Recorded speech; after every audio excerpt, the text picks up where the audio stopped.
right, we're here at the bit Gizzy, the bit Gizzy. See, this is what I'm talking. The Busy podcast with Chris Atchinson, or Chris Charma, either one. Yeah, either Chris one Charma, works. but it's Yes. spelled Charma. It's spelled Charma. Yeah, yes. Why is that? The story behind that, the origin story. Well, I had another name. I had another DJ name. It was Neuro. And I got booked with a DJ and their name rhymed with that, and it just looked weird on the flyer. And I wanted something more that connected with myself. Yeah, with the energy of with the who energy you of are, me. yeah. And it was really like this, I felt like what I was going through at the time, it was like, maybe there's some stuff that's going on that's like related to karma. That name stuck. Yeah. But I didn't want it to be Karma. Yeah, it seems a traditional bit spelling. overdone, you know? Yeah. Yeah. And so I was like, well, my name's Chris. I already, the Chris plays with that kind of K sound. So added the CH. And that's how we started it. And there you go. There So we go. let's back up for a second, because you're not just Chris Charma. Correct. You are a DJ, a game day DJ here in Seattle, and you have quite a story, because you're like, the thing I loved about reading about you and listening to you this morning as I was doing the prep work is that you are all about creating experiences, right? And you said that more than once, and you are very into the creative process. So everything that you say and everything I've read about you is very much in line with what an entrepreneur is. So let's talk a little bit about, your experience, your life, how you ended up as a DJ, a game day DJ, and so much more than that, right? Like, I don't want to pigeonhole your career, but let's talk a little bit about that. No, for sure. To start that story of being a game day DJ, I had to tie in mentorship. Yeah. And that is how I got into that space, was through my mentor. He was a game day DJ for the Seahawks. And he was like, I would say probably one of the first DJs for professional sports teams at that time. Now you see it. Every team has a DJ. Yeah. Every team wants to create Everybody that. has a DJ. Everybody has a DJ. Right. You have I have a DJ. my own I was personal gonna say, DJ. Actually on my phone, Exactly. Yeah. DJing now is not necessarily an in-person experience, but it's almost like a lifestyle. Yeah, it's expected. Yeah, it's expected. It's like curating, right? Exactly. Yeah. It's curating your mood through music. We'll give that experience to you in your phone. But yeah, so I would go with him to shadow and just kind of learn. And he was like, yo, I think you can do this. Wow.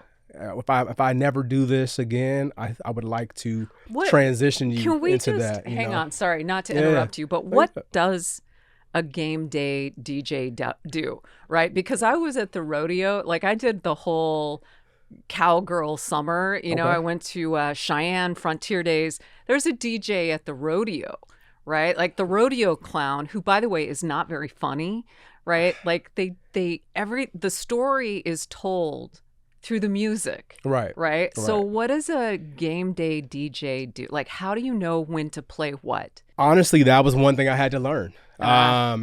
So my mentor saw something in me that I didn't see in myself. First time I ever DJ'd for the Sounders, which was the first team that I was DJing for, I was like, well, what do they want to hear? Like, what am I supposed to play? Right. And over time, you ask me this today, I can say, one, it depends on the sport for the most part. When I'm DJing for the Mariners, it's a little bit different than what I play for the Sounders, but not too much. You really just, like with the Mariners, I'm playing batting practice. I'm on the field next to the batting cage. Players are warming up, stuff like that.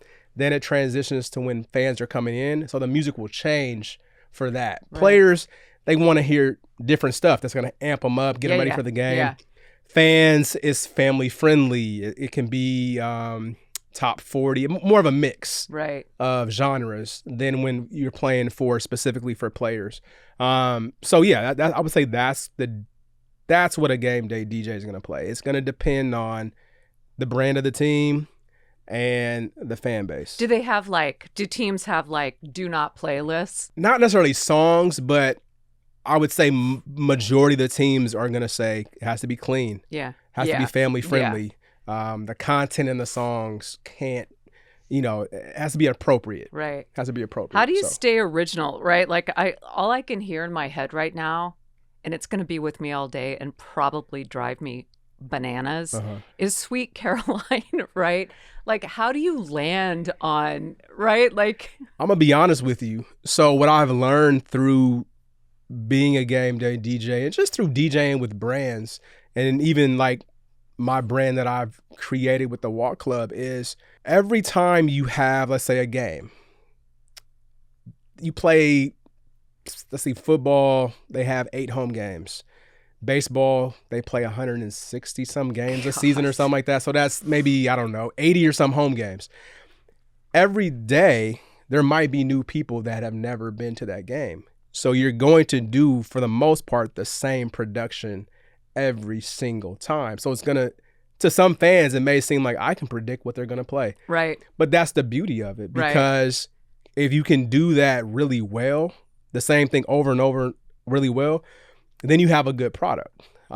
So the reason that you have Sweet Carolina in your head is because, yes, it's a very simple and basic And everyone song. knows the words. And everybody knows right? it. You don't want to throw in the newest song that just came out. Right. That it might be cool, but it's not going to connect Exactly. with the masses. If you want to create energy, sing along times, and just maybe people just like, oh, I love this song.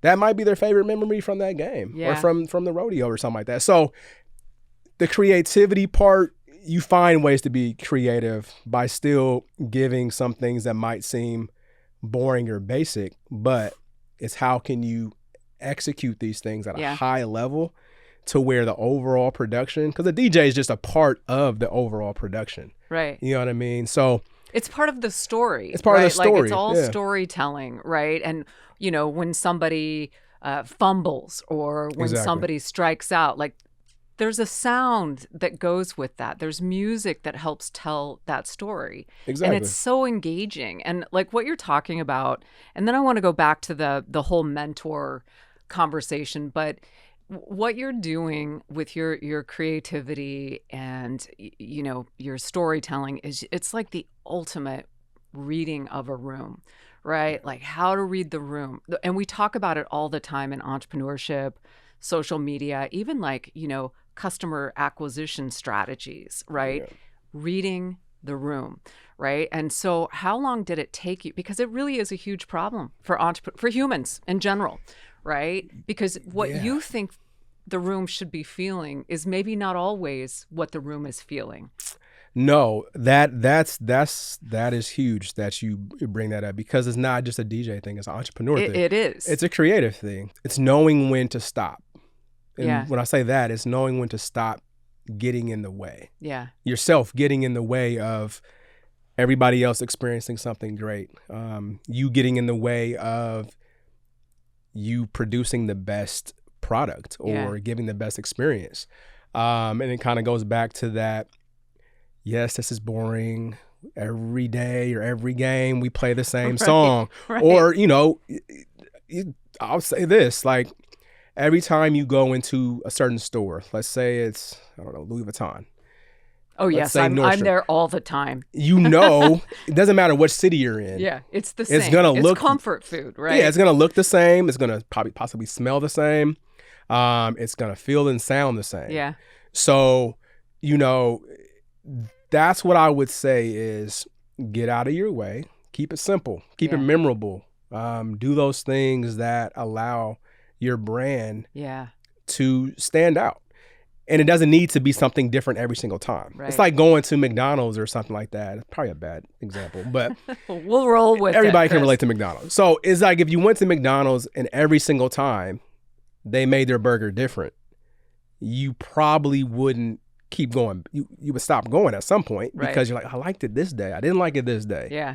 And I think you have to learn how to produce consistency and not get tied into, I want to be different. Right. I want my creativity to stand out. Right. And like everything I've read about you and even listening to some of your shows, like one of the things that comes through, even just talking to you, is that you make the music and the experience about the audience, right? It's always about them, right? And that's for an artist, right? Like, do you have a signature sound, right? Do you have something that is unique to you? I would say so, because I think there's a sound to my sets, and there's also sound effects that I play. Ah, okay. And those sound effects have changed over the years. I used to have this one that was DJ Karma's got that fire. And it would be to the point where I would go out and people would repeat this drop. It's called a drop. So people would repeat the drop. And I'm like, yo, that's really sticking in people's heads. And I got tired of hearing it. So I switched it. And I think now there's definitely sound effects that I use that are synonymous for my sets. That makes it uniquely very you. unique me. Yeah. And then just how I play my music. I think people can tell. Right. Who've been out enough to my sets. Yeah. So, when you look back on your career, and you're young, so you're not, anywhere near the peak of your potential, but, are there pivotal moments that you look back and go, wow, right? Like moments that, not necessarily define you, but that have been a part of your growth as an artist? Experiences, career experiences, and life experiences. I would say definitely just starting and being just so open. Go back to that. Yeah. Just starting. Yeah, just starting. What does that mean? Ooh, I try to take a bit of that and bring it into present day sometimes. But just starting to me means just doing it. Yeah. Get out step, of your way. Right? Yeah, get out of your way again. And that first step. Like that, no matter who you are or what you're doing, if you're an entrepreneur, a musician, an artist, doesn't matter how great you are if you do not take the first step. You have to. And I say I try to bring that into even present day, because whether it's through DJing, and I just started a walk club this year as well. What's that? The walk club, it's literally what it sounds like. It's a walk club. So imagine a run club. Yeah. But we're walking, but it's more than a walk club. Do you speed walk? Do you do that weird thing? We haven't done the speed walking. I'm glad, because it doesn't look right. No, it doesn't look right. No. I try to still have it be a cool experience, but it's all levels of walkers. It's literally a walk club where we meet up. And I've been able to tie in DJing to this walk club. So when you come, it's gonna sound a certain way. Kind of, we go back to this, keeping consistency for the experience. Yeah. So it's gonna sound a certain way. We haven't got the smell yet. I do want to incorporate that, but it's gonna smell a certain way at some point. But no, it definitely feels, sounds, and the experience is consistent when people come. We're on our 5th one we have coming up, and it's literally, I just built a community, but I had to bring some of that just starting that magic, because I thought it was a crazy idea. I had a friend of mine that was saying, hey, I started running in New York. He lives in New York, and we go and we run, and afterwards we go to a coffee shop. I think you should do that in Seattle. You're a DJ. That'd be cool if you did a run club, and then afterwards you met at a coffee shop and you DJ'd. And I was like, well, I'm not running like I used to, and I don't drink coffee. So we got to figure this out. What I did think of was, how can I make this me? And even with that figured out, I still didn't hit that start button. Yeah. Because I was just like, I don't know. Too casual, right? Well, it was just like, people hadn't seen me in this space of like fitness and wellness, though I've worked with brands and stuff like that in those spaces. They haven't seen me. And so I had to get out of my way. And another friend, hey, you should get on TikTok. I think TikTok would be great. If you're creating events, there's some real organic energy over there that people are looking for things like you create. And I was like, I got to do another platform. And then one day I just said, we're going to hit start, but we're going to do it in a way that feels okay with where you are now. Right. And we're not going to do this overly produced finished product thing. And that's kind of why I didn't. In the beginning, when I started DJing, I hadn't done anything yet. Yeah. once I started DJing, it was almost like I had to bring out finished products, at least Shiny, conceptualized. right? Yeah. And it was like, oh, this is what I've been thinking about. Yeah. And here it is Yeah. packaged. The walk club, I didn't want to do that because I wasn't comfortable with that. I knew nothing Right. about building a community like that. Yeah. And so I was like, let's make this very just natural and organic. Just talk about, hey, I want to start a walk club. Yeah. See what the response is, and then go from there. And then I went to this. I would go to this smoothie place all the time. Talk to the owner, Andrew. I was like, hey, I want to start this walk club. I had this idea that we could work with you, end at the smoothie spot. He was like, all right, cool. So now I have to follow through because he said yes. And I hit the start button. And now I'm taking these steps, but I'm taking it at my own pace. Right. So that's really how it started. And now it's started to pick up into this brand that people are participating Yeah. in. And not even just the walk. They're participating in the lifestyle, Yeah. in the community, in the culture that it brings, in the music. We're tied in to everything that's me that I realized. I look back now, it's like, we have the music aspect. I'm a DJ. Brand building, I have experience in that. And just the wellness aspect, I like to walk. Yeah. You know, and it's mental clarity for me. You know, Right. there's that. On the point of just starting, Yeah. right? That is a really hard moment for a lot of people. Actually, most people. What is your advice, right, for taking that? Like, it's so easy to serve up platitudes on this, right? But if you do not start, you will not fail, right? You will, Yeah. nothing will happen. So, you know, being a DJ is, you know, it's aspirational, it's glamorous, it's competitive, it's all the things. Yeah. But what, like, is that spark, right, to just start? Where does that come from? Like, people who might be listening to this, Mm-hmm. who are just not starting out of fear, out of, you know, overthinking, like, what is how do you just, I mean, sometimes you just have to do it, right?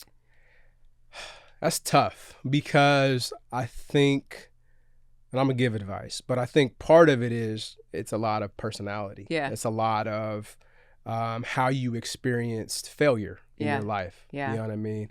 I think that still ties into how you decide if you start or not. My advice would be just jump.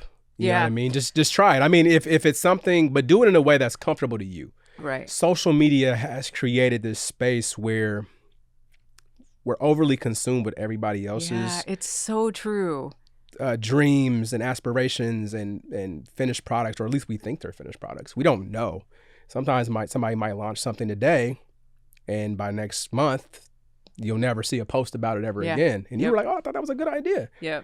For whatever reason, they never continued it. So I say just jump, start small, have conversations with other entrepreneurs. Yeah.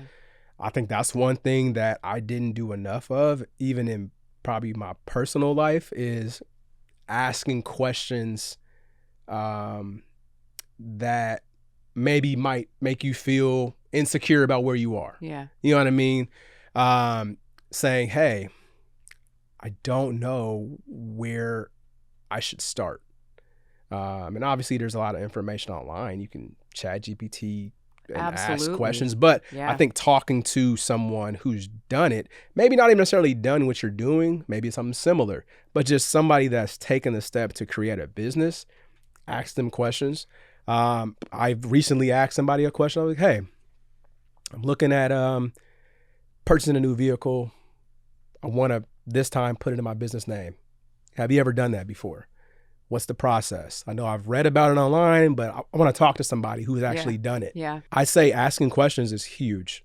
Yeah. That's a huge one. Just Yeah. ask the questions to people. If you can find somebody who's done it, and I feel like you can, even if you walk into a small business and just maybe the owner's there and just say, hey, how did you? Yeah. How did this happen? Yeah. Yeah. What was the first step like? Yeah. Can we go back real quick? This isn't on our script, but who gives a shit, right? Let's just keep Let's it do real. So you were just talking about Chat GPT, right? And AI has definitely been an emerging theme in Seattle during this recording session. But like I was listening to the DJ on my phone this morning, right? Because it knows my algorithms, it knows genome types my music. What makes what you do uniquely human? Why couldn't the Mariners, the Seahawks, whatever, just plug in an AI DJ, right? Like what's going to happen there?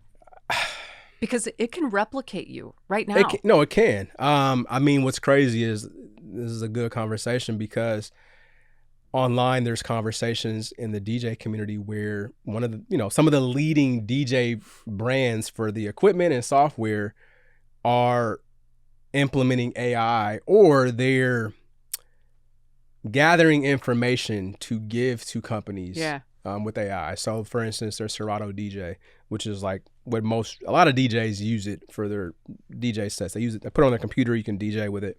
Over the last few years, you could link your Apple Music or Spotify or whatever streaming service to your software and play the music from there. Then what you're finding out is it's just teaching what you are into, what you like to play. Yeah. And then you see something like Spotify now, over the last few months, they've introduced, you can mix the songs like a DJ on the app. And you're like, okay. Now, I think the thing that's different with in-person is it's a feel.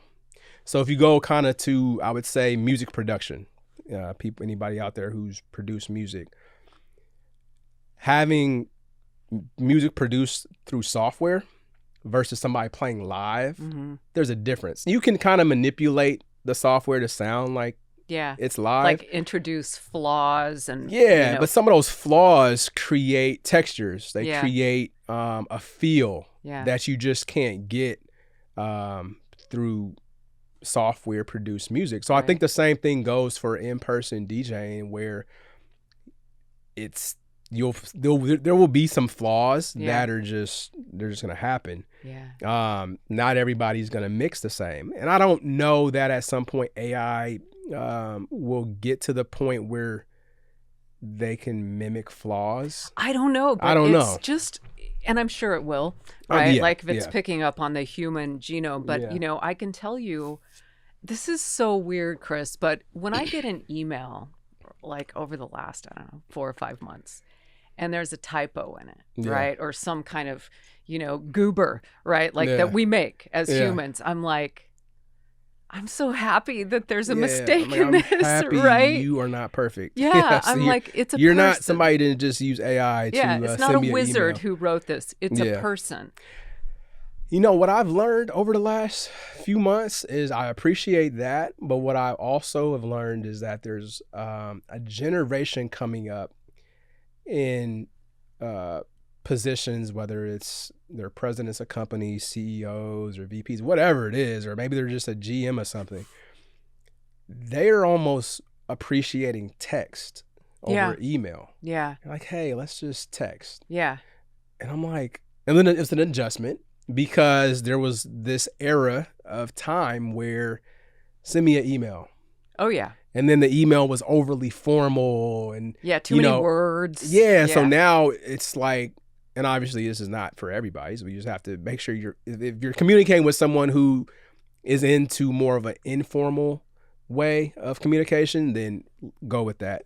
But what you're realizing is you're kind of having to reprogram or adjust and be prepared for, I can just text and maybe use an emoji because that's how you communicate. I think you cater to the person that you're communicating with instead of communicating based on industry or position. Right. It's conversational. Like everything is becoming conversational. Even like when I was listening to some of your sets this morning, there's a human element to your work, right? That gives it street credibility, right? Like it's not listening to the DJ on my phone. Like there's just something, and I don't know, I can't put my finger on the originality. Like it's like the uniqueness of a voice, right? It's, like I knew it was a person, like that, you know, Yeah. the fuck up in the email I got. And I'm like, Right. yay, a person, right? It's Right. not an AI agent talking to me. But let's talk about that quote. So we were in the speaker ready room talking about, you Yes. know, serial killers and ghosts and all kinds of entrepreneurial things like that.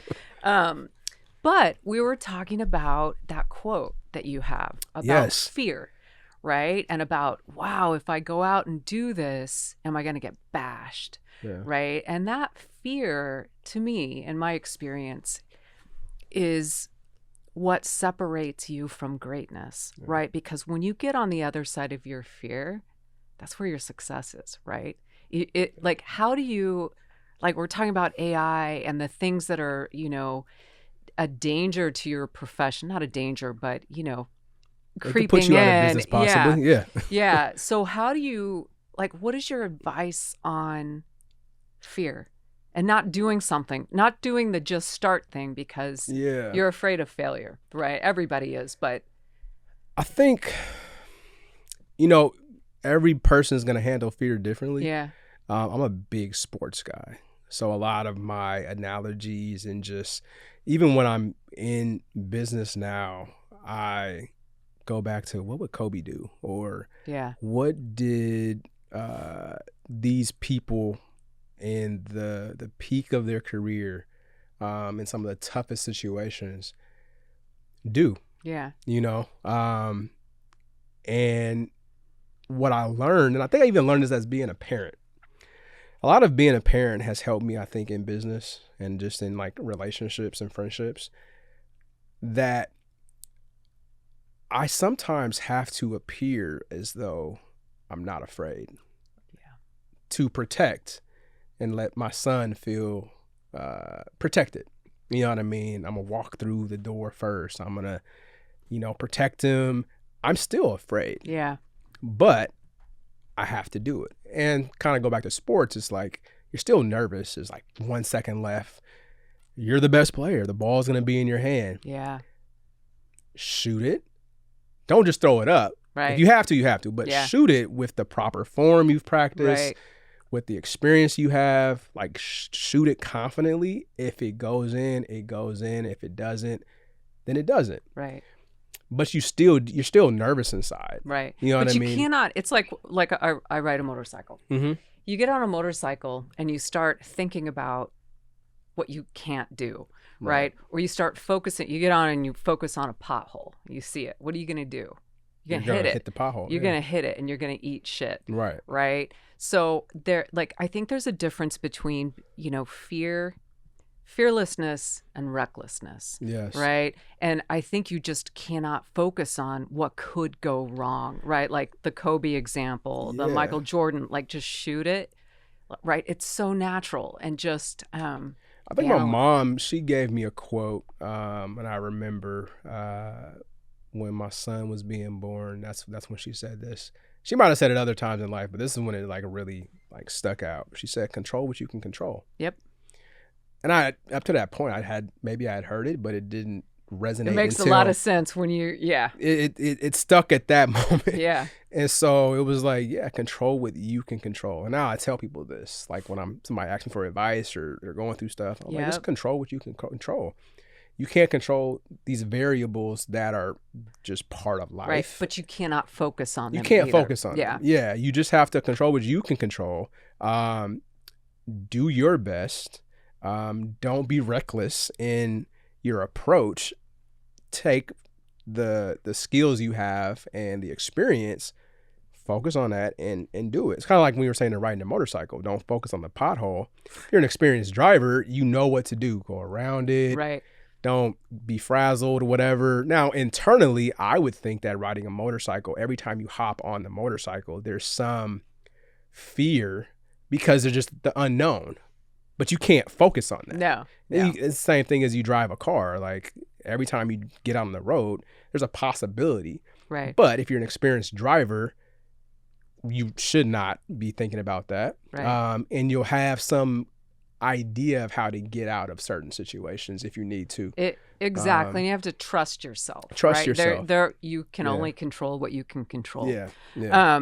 And, just sort of I appreciate your honesty on that whole fear thing, because it's an emotional topic, right? Yeah. And it's easy to talk about it. It's hard to do it, right? Yeah. When you're faced with, the fear of getting bashed online, the haters, the trolls, and I just, you could focus on that all day long and it will paralyze you, right? And you will not be great if you are worried about what the trolls are going to tell you online, right? It's part of it. It comes with it, and I know that's people say that all the time, but it's literally true. It comes with it, and the fear is just part of anything that you do. Well, most things that you do that you haven't done before. Yeah.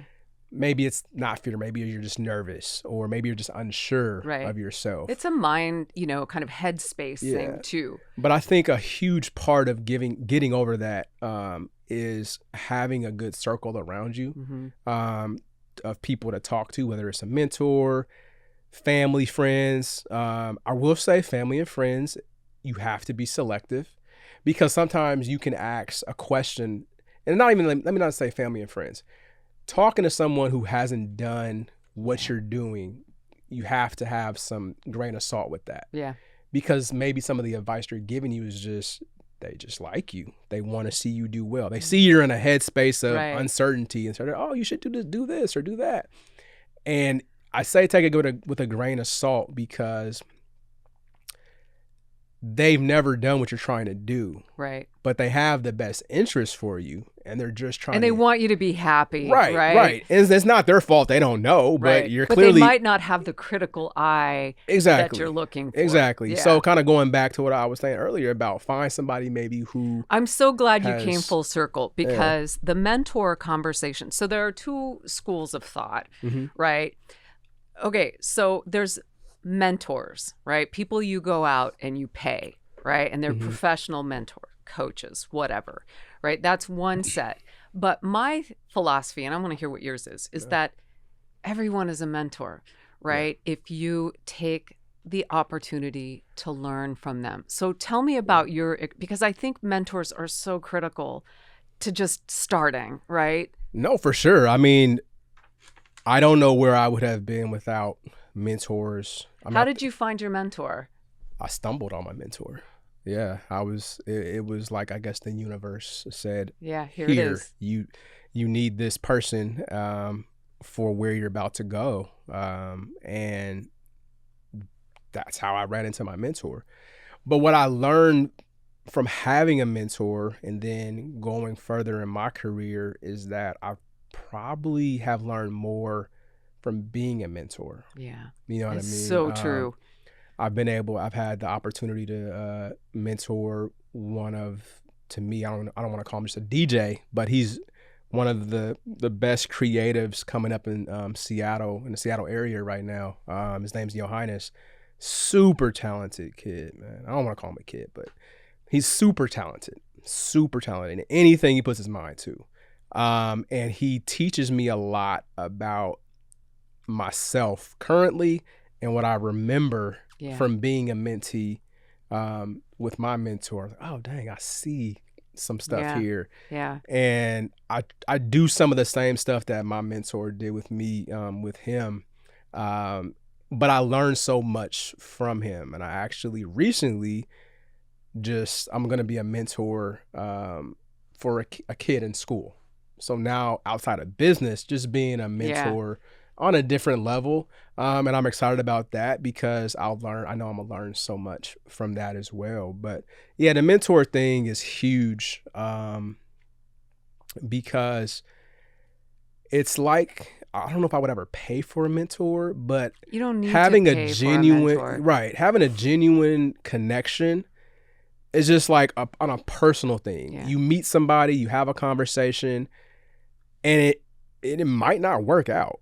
Don't force it if it doesn't work out. For sure. Don't want to be their mentor just because they're successful at what they're doing and you think that's what you want to do. Yeah. Like really have a connection with those people that you want to be your mentor.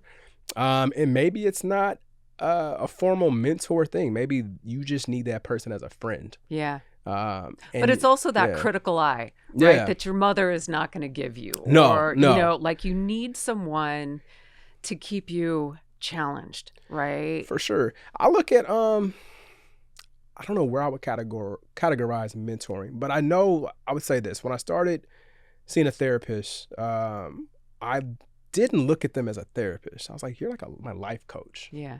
You know what I mean? And so I feel like a mentor could be, I think people could look at that in a different way as well, where it's like, because what you were saying was kind of having that critical eye. Yeah. And it's kind of like, and I'll go back to sports. Let's say you're an up and coming athlete and you land on the Chicago Bulls or the LA Lakers, and now you're playing with the greatest, where now your teammates, you're in a similar space or the same space, but now you're getting that up close and personal perspective on how to be great. Should I be waking up at 8 a.m. or 3 p.m.? Right. Like figuring out how to be Here it goes. Yep. How to be a professional. Yep. That's what I would say. You learn how to be a professional through your mentor. Yeah. And maybe it's not even in if you're a DJ or whatever, maybe there's something else, but just learn how to be a professional. Yeah. Yeah. So as we're kind of wrapping up here, Chris, like what is your advice? Right now, there's a huge surge of entrepreneurs and startups and founders who are interested in the creative economy, the creative industries, content creation, right? And it's challenging and it's saturated. And what is because you have risen to the top in your field. So if you had like 3 sentences of advice you would give as a mentor to these listeners, what would that advice be? This is a great question because this has happened recently where people send me content that they see on Instagram. Mm-hmm. It could be like related to entrepreneurship. Somebody recently sent me something on Gary Vee where he was talking about where the world is going in the future when it comes to building communities, and they were tying it into like me starting the Walk Club, and Gary Vee was talking about something kind of in relation to that. And now I will say this, that could throw somebody off of their focus if somebody sends you that. You're like, dang, they're already doing that. Yeah, that is a really good point. So that's not my sentence, but what I pull from that is stay focused on what you're doing. Trust yourself and ask the right questions. Yeah. Because it's easy to get sent something like that. I'm like, dang, I don't want to do this anymore. Yeah. It's already being done. Yeah. Don't do that. So focus, trust, ask. Yeah. Yeah. I would say focus, trust, and ask. I like that. I think you should trademark that. I should. Yeah, you should. I should. Yeah. I like that. Thank you so much for coming out this morning. No, thank you. No, this has been a great experience. How would you say earlier? The busy or get busy. See, no, I said the jit busy. Yeah, that's what it was. Woo, I don't even busy. drink. Get Busy podcast. Yes, on the Get Busy podcast. No, this is amazing. Shout out Robert. And just this is a great platform, I think, for entrepreneurs. Yeah. With your amazing background, you've asked the right questions. Well, I mean? And how lucky are these listeners to get, to hear your story? I got a question for you, if you don't mind me asking. Yeah, okay. Not at all. You asked me, the last question you asked me was, what are my 3 bullet points essentially for, I guess, an entrepreneur or creative? What would your 3 be? Yeah, it's always just start. Mm-hmm. Focus is also mine, and start, focus, fearlessness, but never recklessness, right? The fear thing in entrepreneurship is a huge, like the whole psychology of fear is so fascinating, and it stops people in their tracks and they don't ever start. I have one more question for you. Yeah. To that point, you've obviously interviewed different entrepreneurs at different levels. Are there people who, let's say, I don't know, let's say like a Mark Cuban or something. Let's say somebody like that. Does that type of person still have fear this far in? Yeah. Okay. Yeah, for sure. It's human. Yeah. Right. And it's just, especially right now with AI and, so the whole thing is you can focus on all the threats until the cows come home, right? It doesn't matter, right? Like if you see something, right? If you see something or an opportunity that keeps you awake, that you cannot stop thinking about, that haunts you in the day, right? An idea. Doesn't matter what the naysayers are doing or what, the threats are. You need to chase that, right? Gotcha. You need to experience, what that's going to look like in execution, in revenue modeling, right? Like the great ideas and the entrepreneurs I've interviewed who do weird shit like Jack Dorsey, right? With Square and with Twitter, right? People were like, you're crazy. Or Alexis Ohanian, right? He's the founder of Reddit. Yeah, he failed, 2 or 3 times. And finally, investors in Silicon Valley, they started investing, but they started investing in him, right? And he had the money to found Reddit before he had the idea of Reddit, right? Gotcha. Just really like, that passion and that drive. Yeah. Don't let anyone ever steal that. Those are my thoughts. Yeah, I would assume you continue creating. Yeah. Whether you created whatever, let's say you create something now and it becomes $1 billion business and you create something else. Yeah. That fear, I would assume, it still comes because it's something human. New that you're going to put out. Exactly. Okay. Exactly. It's stage fright, right? Like we Yeah. all have it, like Ty yesterday in the little bitty podcast room. He had a But I little bit of think- stage fright. Yeah, but I think like we were saying before, like that story, his story in him getting comfortable over time, it's like you have an amazing story. Yeah. Like, Yeah. get comfortable in that and share that. Exactly. And everybody has an amazing story. do. And your story is not replicatable by AI. Your story is your greatest asset. Yeah. Everyone, right? That your story is yours. I like that. So thank you. Sorry Thanks that- for coming out. Sorry I interviewed you with the last one. It's been a while since I've been interviewed, on my own podcast.